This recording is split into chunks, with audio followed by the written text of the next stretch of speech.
자, 섹션 2 paired data 강의 시작하도록 하겠습니다. 자, 먼저 motivating problem으로 marks example 설명하도록 하겠습니다. 200개의 observation들이요. high school and beyond survey에서 무작위로 뽑혔다고 합니다. 즉, 샘플들이 independent하다라고 볼 수가 있겠죠.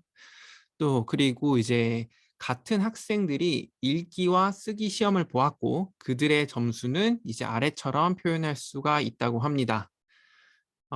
이제 보통은 이제 읽기를 잘하는 학생이 쓰기도 잘하고 또 쓰기를 잘하는 학생이 읽기도 잘하기 때문에 이제 두 그룹에서 읽기와 쓰기 점수의 그룹에서 observation들은 서로 디펜던트하다고 할 수가 있습니다.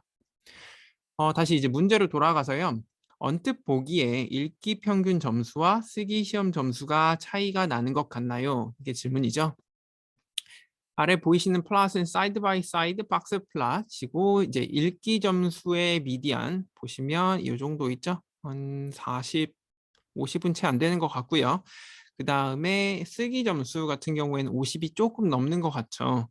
그래서 이 미디안만 비교를 하면은 이제 쓰기 점수보다는 그러니까 읽기 점수가 쓰기 점수보다는 조금 낮은 미디언을 갖고 있지만 전체적으로 봤을 때는 점수 분포가 굉장히 비슷해 보이죠. 따라서 이 박스 플랫만 가지고는 점수 차이가 있다고 판단하기가 굉장히 어렵다고 할 수가 있습니다. 자, 그러면 이제 컨디션 체크부터 할게요. 동일한 학생들이 읽기와 쓰기 시험을 보았고 그 점수는 이제 아래처럼 보인대요. 자, 아이디는요, 학생에게 부여된 번호예요. 그 다음에 이 학생이 시험을 본 점수고요. 마찬가지로 86번은요, 44점과 33점. 그 다음에 조금 높은 점수를 보면 137번 학생은 63점, 65점. 보통 이제 낮은 점수를 받은 학생들이 대체적으로 낮은 점수, 높은 점수를 받은 학생들이 높은 점수를 받거든요. 이걸 명확하게 보고 싶으면 여기 스캐터 플롯 그려보면 되겠죠. 지금은 스캐터 플롯이 없으니까 자, 이 데이터만 보고서요. 여러분들이 독립이라고 서로 독립이라고 가정을 할 수 있을까요? 자, 데이터만 보고는 사실상 알 방법이 없죠. 하지만 이제 컨텍스트를 보면은 아무래도 인디펜던트는 아니지 않을까 싶어서 이제 C번 이렇게 골라주시면 됩니다. 대부분의 이제 독립성 검정은요, 뭐 랜덤하게 뽑았다, 임의로 뽑았다 이것도 중요하지만 이제 컨텍스트를 기반으로 해서 여러분들이 직접 판단하셔야 될 때도 굉장히 많이 있습니다. 자, 이처럼 이제 A라는 그룹과 B라는 그룹의 observation들이 어떠한 연관성이 있는 경우에 우리는 이걸 paired data라고 부르거든요.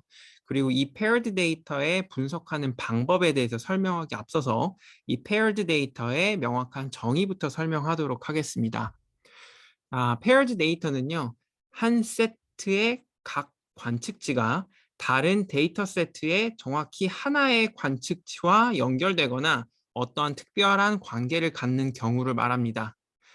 자, 그래서 이제 paired 데이터를 분석하려면요, 쌍을 이루는 observation의 차이를 살펴보는 게 좋을 거예요. 다시 한번 말씀드리면, 우리 관심 모수가요, 뭐냐면 읽기 점수와 쓰기 점수 사이에 차이가 있느냐, 이걸 알아보고 싶은 거잖아요. 따라서 이 70번 학생은요, 읽기 점수가 57점, 그다음 쓰기 점수가 52점, 사실상 5점 차이 나죠. 이렇게 새로운 컬럼을 하나 만들어줘요. new 컬럼. difference를 나타내요. 자, 86번은요, 똑같은 방법으로 44점, 33점 맞았으니까 11점 받았고요. 자, 이런 식으로 해서 마이너스 2점까지. 자, 그거를 우리 difference 자체를 우리 히스토그램으로 그려볼게요. 대략적으로 벨 쉐입 같죠? 이렇게 종 모양을 그리고 있죠? 제가 좀 과도하게 종 모양처럼 그리고 있긴 한데, 그리고 점수 분포가 어때요? 0을 중심으로 퍼져 있는 것 같죠? 자, 이걸 바탕으로 우리가 뭐라고 판단할 수 있을까요? 읽기 점수와 쓰기 점수는 아무래도 큰 차이가 없는 것 같다. 물론 어느 정도 차이가 있는 것 같아요. 한 요 정도, 요 정도. 근데 이게 통계적으로 유의미한지 아닌지는 우리가 좀 이따가 테스트하는 방법을 설명하도록 하겠습니다. 테스트를 이제 진행을 하려면 제일 먼저 해야 되는 것이 parameter of interest를 이제 명확히 정하는 것이잖아요. 그래서 이 marks example에서는요, 하고자 하는 게 읽기와 쓰기 점수 사이에 차이가 있는지 확인하는 것이기 때문에 저 parameter of interest는 이제 모든 고등학생의 읽기 및 쓰기 점수의 평균 차이라고 볼 수가 있습니다. 자, 그래서 요거를 mu diff라고 정의를 할게요. 자, 이 mu diff에 대한 포인트 에스티메이트의 경우에는요, 두 가지를 생각해 볼 수가 있어요. 첫 번째는요, 읽기 점수 x 읽기의 바 빼기 첫 번째 방법. 그 다음에 x 쓰기 점수 바. 각각의 컬럼들, 아까 이렇게 읽기와 쓰기 컬럼의 점수들이 있었잖아요. 이 id는 다 무시하고요. 여기 있는 value들을 그대로 평균 낸 거, 그 다음에 쓰기도요 마찬가지로 그대로 평균 낸 거. 그래서 그 두 평균의 차이라고 생각을 할 수가 있고요. 또 다른 방법은 두 번째는요. 우리 읽기와 쓰기가 있으니까 여기에 각각이 A와 B라고 하면 새로운 컬럼을 만들어요. diff 차이, 그 다음에 A 빼기 B. 여기 첫 번째 학생이니까 1, 1. 여기는 A2, B2. A2 빼기 B2 이런 식으로 해서 새롭게 컬럼을 만든 다음에 이 안에 들어가 있는 value들의 샘플 민으로 우리가 포인트 에스티메이트로 정할 수가 있습니다. 자, 우리가 다루는 경우에는요, paired 데이터잖아요. 결국 이 어떤 한 학생이 읽기와 쓰기를 동시에 보는 거니까 사실 두 번째 방법이 조금 더 합리적이라고 할 수가 있겠죠. 자, 이 부분을 좀 명확하게 쓰면 우리 x diff bar라고 쓸 거고요. 결국 여기 x라는 컬럼이 새로 만들어졌는데 이 difference를 나타내는 value죠. 자, 이 경우에는 여기 제가 A1, B1이라고 쓰긴 했었지만 여기 읽기 점수를 XI들, 쓰기 점수를 YI 이렇게 두었을 때 여기 괄호가 빠졌네요. 크게. 이렇게 모든 차이의 합을 N으로 나눠준 것으로 우리가 정의를 할 수가 있습니다. 자, 다시 테스트로 돌아와서요. 우리 가설을 세우기 위해서 다음 질문에 답해 보도록 하겠습니다. 실제로 읽기와 쓰기 시험에 점수 차이가 없었다면 평균 차이가 얼마라고 예상하십니까? 라는 질문이죠. 뭐 당연히 이 경우에는 우리가 원하는 게 뮤 읽기 빼기 뮤 쓰기 혹은 뮤 디프 이거 둘 중에 골라야 되는데 우리 이걸 고르기로 했었죠. 그 다음에 차이는 얼마라고 봐요? null hypothesis에서는 no difference라고 했으니까 당연히 0이라고 두는 게 합리적일 거예요. 그 다음에 두 번째 질문은요. 읽기 평균 점수와 쓰기 점수 차이가 있는 경우 테스트를 위한 가설은 무엇입니까? 이거죠. 자, null hypothesis에서는 mu diff가 0이다. 그다음에 alternative hypothesis에서는 mu diff가 0이 아니다라고 간단하게 두셔도 되고요. 자, 여기처럼요. There is no difference between the average reading and the writing score. 이렇게 문장으로 두셔도 돼요. 그다음에 alternative hypothesis는 차이가 있다. There is a difference. 혹은 H0 is not true. 이렇게 쓰셔도 상관없는데 보통 이렇게 쓰는 경우는요. 세 그룹 이상일 때 쓰고요. 지금은 사실상 한 그룹이잖아요. X라는 diff라는 컬럼에 대해서 여기에 평균이 통계적으로 0이냐 아니냐 이걸 판단하고 있는 거죠. 그래서 한 그룹이에요. 미리 따지면. 그래서 이 경우에는 그냥 문장 전체를 다 써주시는 게 좋습니다. 자, 방금 이제 설명한 것처럼요. 우리가 지금 하고 있는 이 paired 데이터에 대한 difference가 0인지 아닌지를 판단하는 거는요. 이제 원 샘플에서 그 모평균이 0인지 아닌지 테스트하는 것과 완전히 동일해요. 그래서 나머지 스텝에서 하는 테스트 스태티스틱 계산이랑 p-value 계산, 그 다음에 conclusion은요. 우리 앞선 챕터에서 했던 것과 정확히 일치하므로 테스트 방법은 여기까지만 설명하고 계속해서 예제를 풀어보도록 할게요. 자, 여기 문제 읽어보면요. 이제 두 점수 간에 관찰된 샘플 민의 차이는요. 마이너스 0.545점이고요. 그 차이의 표준 편차는 8.887 이라고 합니다. 자, 이 데이터가 두 시험의 평균 점수 차이에 대한 설득력 있는 증거를 제공합니까? 그리고 significance 레벨로 알파를 0.05를 사용하세요 라고 되어 있죠. 자, 이 경우에 우리 여러 가지 조건들을 체크해야 되는데 첫 번째 independence. 우리 샘플은 무작위로 뽑았다고 했잖아요. 그래서 그거는 이제 만족하고요. 두 번째, 샘플 사이즈가 큰지를 먼저 봐야 돼요. 자, 우리 샘플은요, 200명 뽑았죠?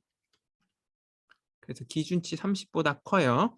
그래서 히스토그램을 그려봤을 때 아웃라이어가 있는지만 체크해 보시면 됩니다. 이 경우에는 뭐 아웃라이어 없다는 거 아까 X디프에 대한 히스토그램 봤었죠? 거의 벨 쉐입이었죠. 사실 벨 쉐입이 아니더라도 우리는 Z 혹은 T 테스트를 쓸 수가 있습니다. N이 충분히 크기 때문에요. 자, 컨디션 체크는 다 했고 이제 T-테스트를 써야 되는지 Z-테스트를 써야 되는지를 결정하셔야 돼요. 자, 우리 Population Standard Deviation 알고 있나요? 모르죠. 그래서 Sample Standard Deviation S 게 8.887을 쓸 거예요. 자, 이 경우에는 당연히 T-테스트를 써야겠죠? 그래서 T stat을 계산할 거고요. 네, Degree of Freedom은 좀 이따 계산할게요. 자, 이게 X 바 빼기 null hypothesis에서 정의하는 null value 제로였죠. 그 다음에 standard of error of X bar 사실 이게 diff에 대한 X 바죠. 자, 그러면 이거는 S over 루트 n으로 쓸 수가 있을 거예요.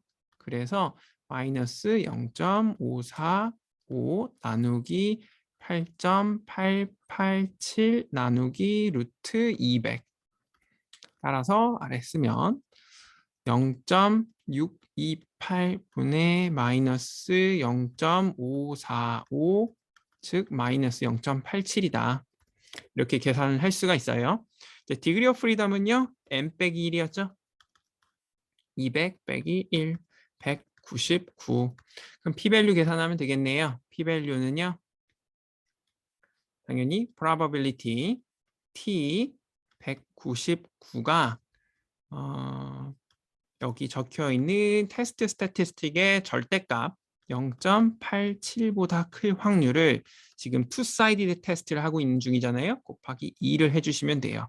즉 0.3854 이렇게 하는데 사실 n이 이렇게 디그리 오브 프리덤이 이렇게 큰 경우에는 이게 Z 테스트나 거의 무방합니다. 시그마가 S나 다름없기 때문에 그래요. 자, p-밸류를 그림으로 표현을 하면요. 여기 보면 0.545가 나왔는데 이게 t 디스트리뷰션을 이제 변환을 한 거네요. 여기 있는 차이 0.545 바깥쪽에 나올 확률을 계산을 해보니까 0.3854고요. 자, 이 부분 이 그림 플롯을 그리는 부분 어떻게 그리느냐 스케일 변경을 어떻게 하느냐는요 나중에 또 설명을 하도록 할게요. 자, 이를 바탕으로요 우리 p-밸류가 나왔으니까 결론을 내보면요 p-밸류가 significance 레벨 0.05보다 크잖아요. 따라서 fail to reject the null hypothesis라고 결론을 내리고요. 자, 이 데이터는요 평균 읽기 점수와 쓰기 점수의 차이에 대한 설득력 있는 증거를 제공하지 못합니다. 라고 이렇게 결론을 내주시면 됩니다. 자, 이번에는 이제 confidence interval에 대한 예제를 또 같이 풀어보도록 할게요. 읽기 점수와 쓰기 점수의 평균 차이에 대한 95% confidence interval을 구성한다고 가정을 합니다. 자, 이 간격에 0이 포함될 것으로 예상하십니까? 라고 문제가 되어 있는데 여러분들 생각 어때요? 일단 기본적으로 이거 two-sided 테스트였잖아요. 그러면 hypothesis 테스트나 confidence interval이나 만약에 그 유의 수준이 같았다고 하면요. 항상 일치되는 결과를 준다고 했었죠. 그리고 hypothesis 테스트에서 기각을 못했죠. 그렇죠? Fail to reject the null hypothesis, 즉 null value가 CI confidence interval에도 들어갈 것이라고 우리가 예상을 해볼 수가 있습니다. 따라서 이렇게 A 고를 수가 있고요.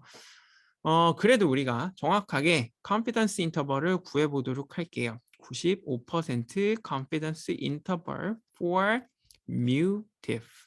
항상 이 모수까지, parameter까지 적어주셔야 돼요. 자, 해보면 포인트 에스티메이트 x바가 마이너스 0.545, 그 다음에 플러스 마이너스 t 디스트리뷰션의 1 마이너스 알파 오버 2 퍼센타일이었죠. 원래 z는요 1.96이에요. 근데 우리는 t를 쓰니까 조금 더 커요. 1.97. 사실 근데 거의 똑같다고 봐야죠. 그 다음에 s over 루트 n이죠. 그래서 8.887 루트 200. 나머지는 그냥 단순 계산이에요.